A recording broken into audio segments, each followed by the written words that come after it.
When my brother passed away, his wife Snow was 8 months pregnant. In order to ensure the child would have a father, I decided to take on that responsibility. Snow was passionate about her work, so I resigned and dedicated myself to taking care of her and the baby for 7 years. However, despite my efforts, she remained distant towards me, showing tenderness only occasionally during intimate moments.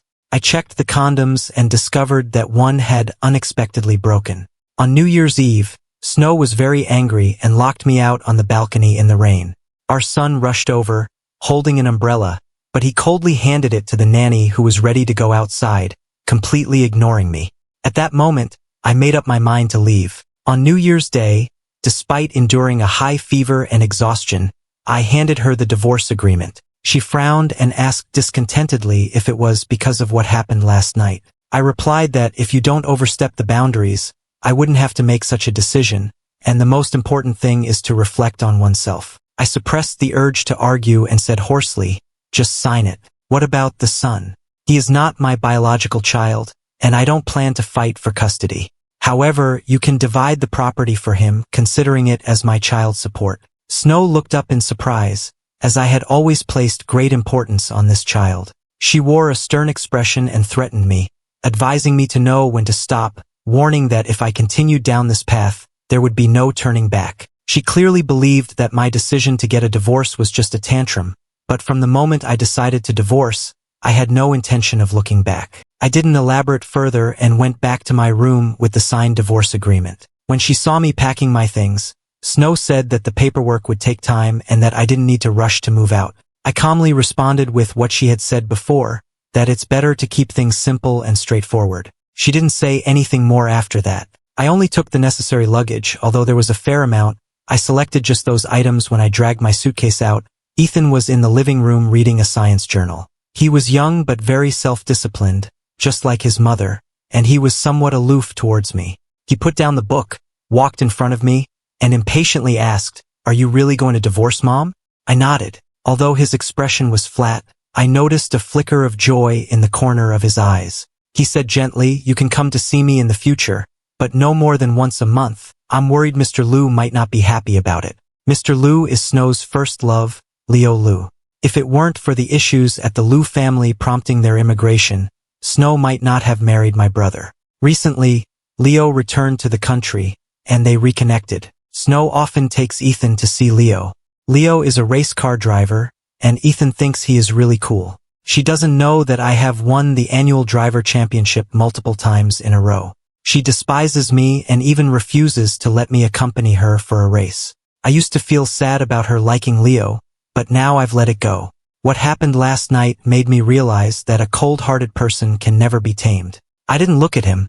I just opened the door and walked out. As I approached the main entrance, Snow came out. She hurriedly asked, "What are you in a rush for? Haven't you found a place yet?"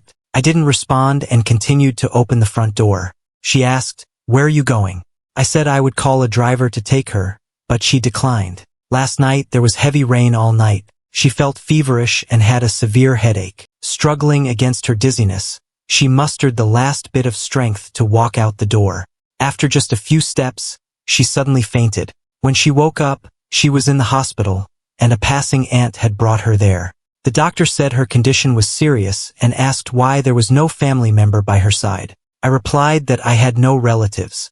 The doctor showed a look of sympathy in his eyes. I smiled bitterly, realizing that even strangers could offer me kindness, while my relationship with my mother was so cold. This made me feel, for the first time, that all the sacrifices I had made over the years were meaningless.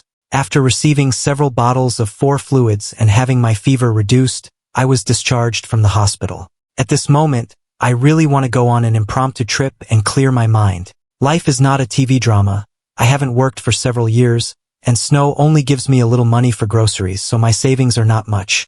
I am currently living in a hotel, and the next day I called the leaders at the television station. Before getting married, I was a popular host for the weather program. When I decided to resign, many leaders thought it was a pity. For Snow, I gave up my own future. At that time, I was young and truly believed that sincerity could be reciprocated, but I never expected to end up in such a situation. After 7 years away from the camera, I didn't have much hope, but unexpectedly, the leader directly arranged for me to meet with the station director. Over the years, I have been taking care of her and her child, but I still made time to work out and I have managed to maintain a good figure. Due to my outstanding performance in my previous work, the leader decided to give me another opportunity. I moved into the apartment that the station director had prepared for me and began my new life. After a week of getting familiar with my surroundings, I successfully started my job. On my first day back on stage, I broke the highest audience rating record in 7 years. The station director was very pleased and held a celebration banquet for this achievement. When the younger colleagues offered me a toast, I instinctively declined, letting them know that I do not drink. Suddenly, I realized that it wasn't that I didn't drink. Rather, it was because Snow didn't like me drinking that I had quit. Now that we are divorced, I no longer need to consider her views. I smiled as I took the drink, jokingly saying that I could handle it, and finished it in one gulp. After a few rounds of drinks, I started to feel a bit tipsy when my phone rang. It was the police. "Mr. Benjamin, your nephew has been found." I suddenly sobered up and quickly took a taxi to the police station. When I saw that little guy, I nearly burst into tears. It truly confirmed the saying that raising a child is like nurturing a nephew. This child is simply a smaller version of me. The police informed me that by comparing the genes of my sister and brother-in-law, they confirmed he was their missing son. That year, my sister took him to the park. When she turned to buy cotton candy, the child disappeared. My sister was filled with guilt and sorrow. Ultimately, she broke down and chose to take her own life on the 10th day after the child went missing. After losing both his wife and child, my brother-in-law appeared to age significantly, crying like a child. As I watched, my heart ached. At that time, Ethan was only 3 years old and was especially dependent on me. He would only calm down when I held him. To help my brother-in-law find Cola, I reluctantly entrusted Ethan to his grandmother. A month later, someone reported seeing a child who looked very similar in a nearby town. My brother-in-law rushed there but found that things were not as he had expected, leaving him feeling extremely disappointed. In his low spirits, he accidentally fell into the river and unfortunately drowned. Not long after, the police informed me that a child trafficking gang suffered a shipwreck while smuggling into the United States, resulting in the loss of all lives, including my nephew. The lead has completely fallen through, leaving only Snow and Ethan as my family members. After I finished handling the matters here, I went to my mother-in-law's place to pick up Ethan. When Ethan saw me, he no longer called me Dad and seemed to have forgotten about me. After starting school, he interacted more with his classmates and grew even more distant from me. He felt that I wasn't as accomplished as other dads and even criticized me for not having a proper job. At that moment, the police officer's words brought me back to reality. It turned out that Cola had cleverly hidden in a garbage bin and successfully escaped, avoiding that boat. A homeless man took him home, and from then on, they relied on each other. Recently, an elderly man passed away, and when the neighbors discovered his child was home alone, they called the police for help. The authorities found the child, who appeared small and dark-skinned, looking very scared, which was truly heartbreaking. I squatted down and gently patted his head, telling him not to be afraid, as I was his uncle. He widened his eyes, not quite understanding what I was saying. I reassured him that he wouldn't have to worry about food or clothing from now on, as we would live together. Cola is an orphan without any grandparents, and now I am his only relative. I took Cola home, cleaned him up, and changed him into new clothes. While holding his hand, I noticed his little palms were covered in frostbite. I took the medicine box and gently applied the ointment. The little guy was very brave. Even though it must have hurt a lot, he didn't complain. I put on an animated movie for him, letting him spend some time by himself while I went to cook some noodles for him. When I finished cooking and called him, I found that he had fallen asleep without me even noticing. I covered him with a blanket, and when he woke up, he rubbed his eyes, looking a bit confused. I was reminded of Ethan when he was little. Every time he woke up, he would cling to me like a sloth, which was really adorable. I couldn't help but hug Cola. Unlike Ethan, who would wrap his arms around my neck, Cola gently stroked my face. It dawned on me that, Cola, I am your uncle, and from now on, this will be our home. The little guy looked up at me, his eyes sparkling, and asked, Uncle? Then why aren't you Dad? I asked. Uncle is your mom's brother, not Dad. Do you want to see Dad and Mom? He nodded. I picked him up and showed him old photos one by one, explaining each one. After looking at the photos, he suddenly gave me a kiss and called out, "Uncle," in his sweet, childish voice. At that moment, I was completely charmed by him. Kola was already old enough to go to school, but he had never attended. I quickly contacted a kindergarten to enroll him. He adapted very well and didn't cry or throw a tantrum like Ethan did. Life progressed smoothly, and my relationship with Kola became closer and closer. Usually, I enjoy making snacks. Although Ethan doesn't like them much, Kola still eats them happily. One day, while I was making pumpkin balls for Kola, I suddenly received a call from Snow. She had just woken up, and her voice sounded a bit hoarse. She asked me about the opening ceremony at the mall tomorrow. Without thinking, I instinctively recommended suitable dresses and accessories to her, even specifying which wardrobe the dress was in. After I said that, I paused, realizing that this had seemingly become a habit of mine. Snow doesn't seem to be fully awake yet. I can hear her rummaging through things on the other end of the line. I remind her to hang up if she doesn't need anything. Then she suddenly asks if I want to go together tomorrow. I feel a sense of irony about this. I had wanted to attend the party together before, but she never agreed. Now that we are divorced, what's there to go for? I've decided not to go, and I also asked her not to call me anymore. Whether it's about finding a stylist or a nanny, don't come to me for help. We are already divorced. Just as I was about to hang up, she mentioned that she would be taking Ethan to swim lessons at the Central Trade Times today and suggested that I come to watch. I said it wasn't necessary and hung up the phone. After putting down my phone, I continued making pumpkin balls for Kola. Life had been very peaceful until that day when I stepped out of the live streaming room and received a call from an unfamiliar number. It was Ethan's homeroom teacher from kindergarten. She told me that today was art class's parent-child day, and all the parents were there, except for Ethan. I wanted to interrupt her and tell her, "Sorry, I have divorced Ethan's mom and she has custody, so I am no longer involved in these matters." The teacher felt a bit awkward after hearing this, and I asked her if Ethan was nearby. After receiving a positive response, I asked her to put me on speakerphone. Then I addressed the whole class and the parents, saying, "Ethan, last time you confirmed it, I have divorced your mom, and I am no longer your dad. Please don't call me anymore." After that, I apologized to the teacher and hung up the phone. After work, I went to the kindergarten to pick up Kola, and we went to have hot pot at Haidaleo.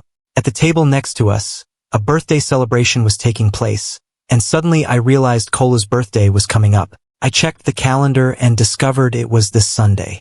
I canceled all my work commitments in advance, ready to spend quality time with Kola, as he hadn't celebrated his birthday over the years.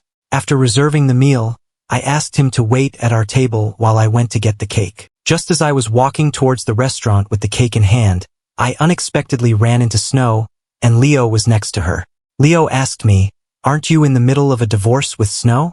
I ignored him and walked inside, but Snow stopped me. With a sarcastic tone, she said, "Aren't you quite capable? Coming here to celebrate our son's birthday is really disgraceful." I responded helplessly, "Move aside. Who said I came here to celebrate his birthday?" Snow was taken aback for a moment and asked, "If it's not for your son, then who is it for?" I didn't want to argue any further, so I replied, "You three should enjoy yourselves." Her expression immediately changed, and she warned me, "Benjamin, that's enough. Don't make me angry." I pushed her aside and walked into the restaurant. When Kola saw me, he waved and smiled, and I returned the gesture. Ethan sat next to Kola, looking at me with disdain, clearly mistaking my presence as a greeting to him. I ignored him and directly sat down beside Kola. When Snow and the others came in, they looked surprised to see me with Kola. Benjamin asked, "Who is he?" I replied, "It's none of your business." Snow was very angry but managed to hold it in and not lash out in public. Kola and I continued to focus on our meal. As we were finishing up, Kola said he needed to go to the restroom, and I offered to accompany him, but he declined, so I didn't insist. Not long after, I noticed Ethan walking in the same direction toward the restroom, likely also needing to go. I didn't think much of it. Then the waiter shouted, "Quick, is there a parent here? Here are two kids fighting." I immediately sat up and ran towards the bathroom. Ethan and Kola were both lying on the ground, hurt. When Ethan saw me, he couldn't help but tear up, his eyes red as he said, "Dad, it hurts." Seeing his helpless expression, I quickly squatted down and held Kola in my arms, asking with concern, "Kola, are you okay? Did he hurt you?" I looked around to make sure that Kola wasn't injured. Suddenly, Ethan broke down and started crying. Ever since he started kindergarten, he rarely did this. It was heart-wrenching to see him in so much pain. In the past, I would always crouch down to hug him, gently comforting him by saying, "Don't cry, Daddy is here." But now I find myself unresponsive, only concerned about Kola. Kola obediently reassured me that he was fine, mentioning what his uncle said about someone telling him to stay away from me and asking if I was really his dad. I shook my head and told Kola he was talking nonsense. His uncle is not his dad. Upon hearing this, Ethan suddenly stopped crying, his eyes wide open. At that moment, although Snow couldn't see him, she first heard the sound. TCH, still playing tough, not admitting that your son got into a fight. She stopped mid-sentence. I asked her why she remained so calm after seeing the kids fighting, and she explained that she thought I would go to take care of Ethan. She was shocked to see Ethan alone in the corner while I was holding Kola in my arms. She angrily said, "Benjamin, our son is crying because he was beaten, and you are still holding someone else's child." After saying that, she tried to snatch Kola away from me, and I quickly pulled my hand back. We are already divorced and everything is clear. He is no longer my son. I worry that Mr. Liu will be upset, so I hope I can see him less often. Right now, I only have my nephew Kola. I no longer have a son. I once overheard a conversation between Ethan and Leo. He said, "Dad is really annoying. I can't stand it any longer. If Mr. Liu were my dad, that would be great. After Mom and Dad divorced, could you marry my mom? I want you to be my dad." I was about to leave and picked up Kola, but Leo stopped me. With a teacher-like tone, he said, "Benjamin, I need to talk to you for a moment. Ethan is your own son that you raised by hand. How can you say that?" I replied with a cold smile, knowing all too well that he had been trying to drive a wedge between us. "Didn't you tell him to tell his mom to replace me as his dad? Since he prefers you anyway, why not just let you be his father?" Snow was taken aback, staring at Leo. Leo quickly denied it. "Snow, don't listen to what he says." I didn't want to argue any further and simply said, "I wish your family of 3 happiness." After saying that, I took Kola and left. A week later, I received a call from an unfamiliar number. When I answered, I found it was Ethan. His voice was choked. "Dad." I replied, "You've got the wrong person. I'm not your dad." On the other end, I could hear him start to sob, as if he was crying. "Dad, my arm is hurt. It really hurts a lot." Upon hearing this, my heart sank, and I immediately hung up the phone. I worry that if I continue listening, I might soften.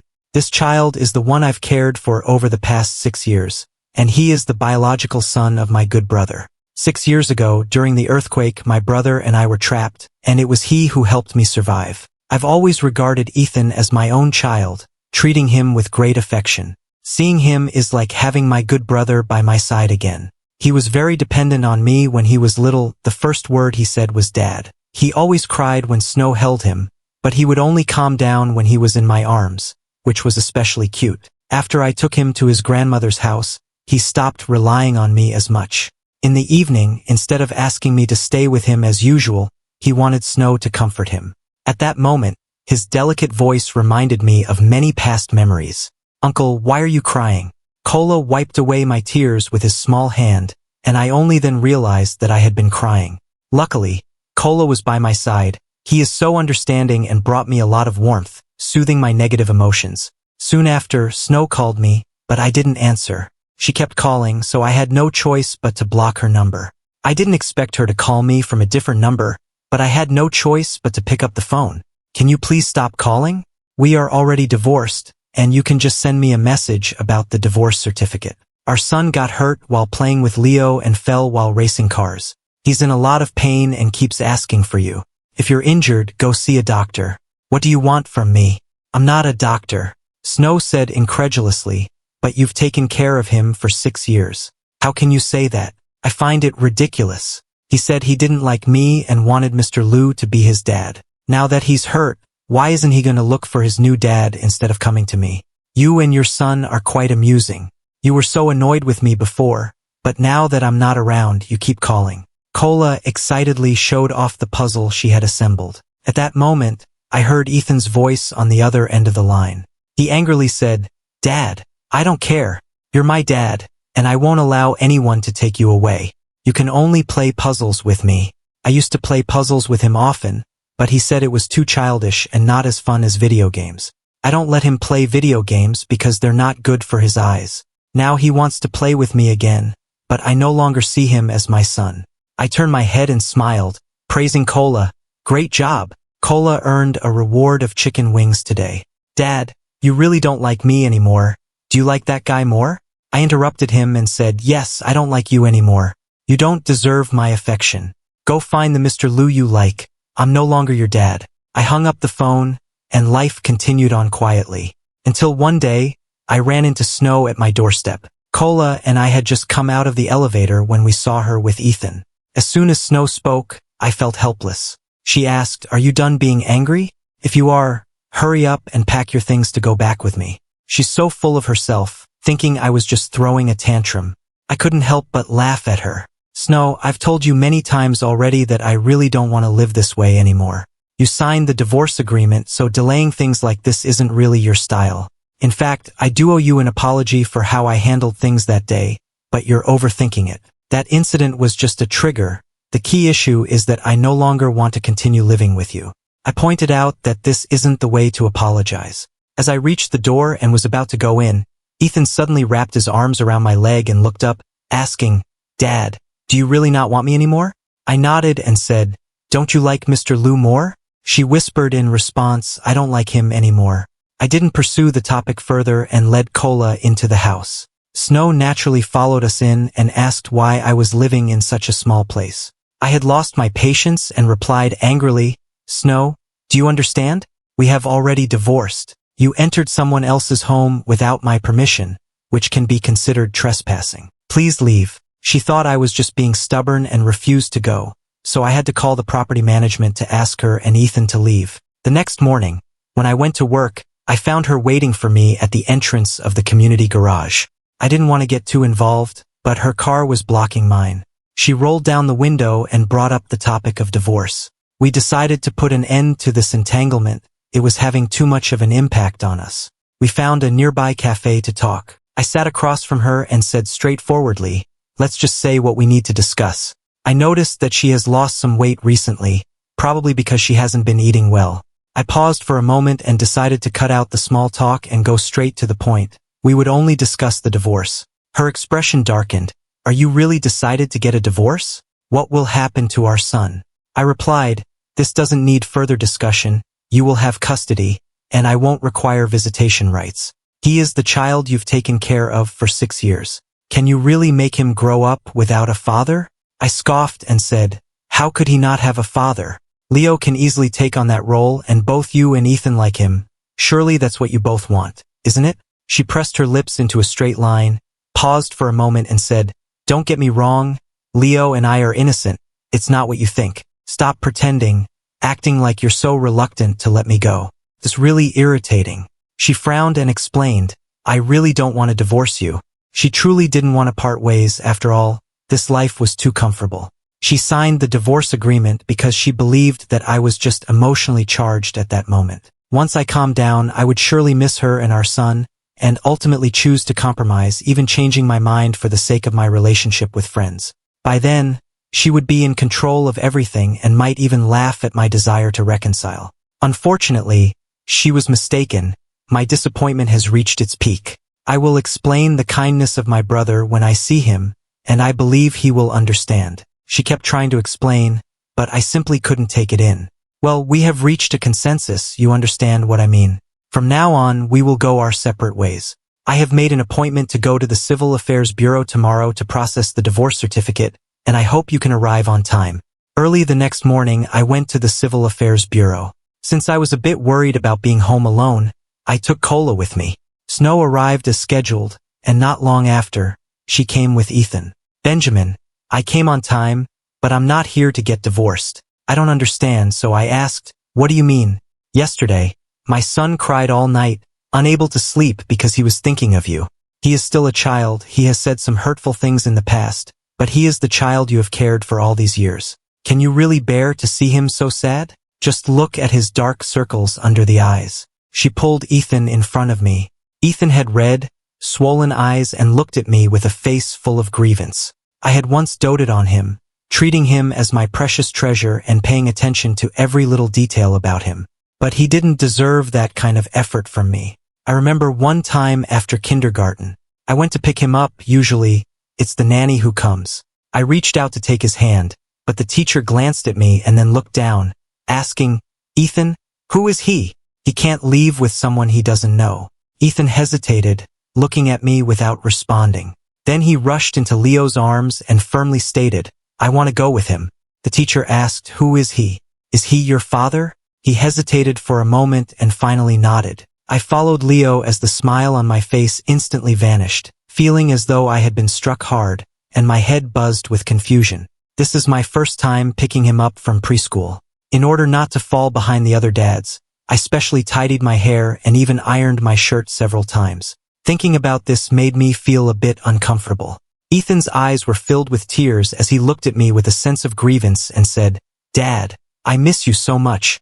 Can you give me a hug?" In the past, seeing him like this would have made my heart ache, and I would have immediately given him a hug. However, now I just looked at him coldly.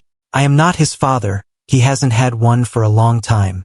After saying this, I picked up Cola, who was next to me, under his expectant gaze. Suddenly, Ethan started to cry. I continued to look at him coldly and said nothing. He saw that I wasn't comforting him, so he ran towards me and reached out to grab Cola. "Don't you have your own dad? Leave now. He's my dad, and I won't let you take him away." He became increasingly agitated, and I quickly sidestepped to avoid him. He fell to the ground, scraping his palm and getting blood on his knee and calf. Snow quickly crouched down to check on his injury. Ethan looked at me with red eyes, full of grievance and sadness. Snow frowned and incredulously said, "Benjamin, you've really changed. You used to care for your son so much. How could you be like this now?" I scoffed and replied, "Of course I've changed. Will I have to serve you and your son like a servant forever? I once thought my life was meant to be this way, but now I see your true colors. You have no sense of gratitude. I don't want to waste my time on you. Do you understand? Just because I punished you by making you stand in the rain on New Year's Day, does that give you the right to cross the line?" I interrupted her and said, "How can you be so confident? Aren't you being a bit presumptuous? Who said I wanted you to have my child? We agreed before our marriage that I, Benjamin, would only want one child, Ethan, in my lifetime. Haven't you noticed how much I've cared for Ethan over the years? But you never trusted me and have never considered me as your husband. You always look down on me. Do you want me to go back to being your servant? Sorry, I can't accept that request. Our relationship is over. From today on, you go your way and I'll go mine, without interfering with each other." Snow's eyes showed panic. "I'm sorry, Benjamin. I didn't think it through before. Can you really not forgive me? Can you also not forgive Ethan? We did make mistakes, and the child is still young. He can't be without you. Your nephew can come back, and we can live together, okay?" I coldly replied, "No way." The light in Snow's eyes instantly dimmed. She asked if we could have a chance, considering Ethan's sake. I let out a cold smile and said, "Ethan, how dare you say you regret and miss me? Did you ever cherish me when I was by your side? How did you treat me?" I remember at the kindergarten gate, when the teacher asked me who I was, you remained silent, but as soon as Leo arrived, you immediately acknowledged him as your dad. Although you were only 6 years old at that time, I feel it is important to say this. I was once your dad, and even as a man I can be hurt. You have hurt me time and again, and I no longer want to give you that chance. From today onwards, I will no longer be your dad. I hope you can understand and stop crying. Cola and I have begun a new life, and we don't want to go back to the past." Ethan was crying sadly, holding onto my leg tightly and desperately saying he didn't want it to be this way, admitting his mistakes. He said, "Dad, you love me the most. I didn't want to pay attention to Leo anymore. I just hoped you could be my dad." Snow helplessly signaled the bodyguard next to her to take Ethan away. She understood that I had made up my mind and was ready to get a divorce. She insisted on giving me a portion of the assets as compensation, but I declined. As I was leaving, she said to me, "I'm sorry, Benjamin. Whether you believe it or not, I really loved you. I only now understand my true feelings. Please trust me." I simply smiled and turned to leave. Later, Snow didn't let go as she said she would. Instead, she started pursuing me again.